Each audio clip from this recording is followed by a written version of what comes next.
Hello' বন্ধু বান্ধৱীসকল, আপোনালোকক views অসমলৈ স্বাগতম জনাইছোঁ আৰু লৈ আহিছোঁ এটি সুখবৰ।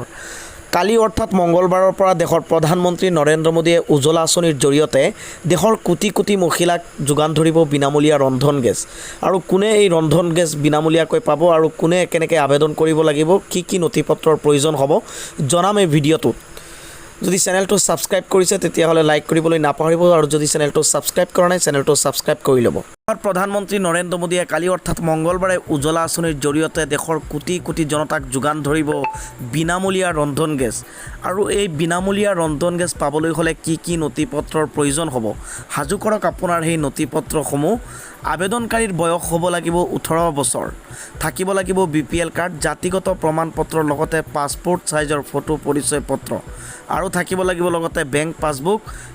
মহিলাৰ পৰিয়ালৰ এগৰাকী মহিলাৰ নামতহে পঞ্জীয়ন হ'ব এই বিনামূলীয়া গেছৰ সংযোগ। এতিয়া আহক আবেদন কেনেকৈ কৰিব লাগিব। দুটা পদ্ধতিত আপুনি কৰিব পাৰিব আবেদন, অফলাইন আৰু অনলাইন। অফলাইন প্ৰক্ৰিয়াৰে আপুনি আবেদন কৰিলে যাব লাগিব আপোনাৰ ওচৰৰ যি গেছ এজেঞ্চি আছে সেই গেছ এজেঞ্চিলৈ। আৰু অনলাইনত আবেদন কৰিবলৈ চৰকাৰে এক ৱেবছাইট মুকলি কৰিছে www.pmui.gov.in। লগইন কৰিব পাৰিব, লগইন কৰি আপুনি কৰিব পাৰিব আবেদন।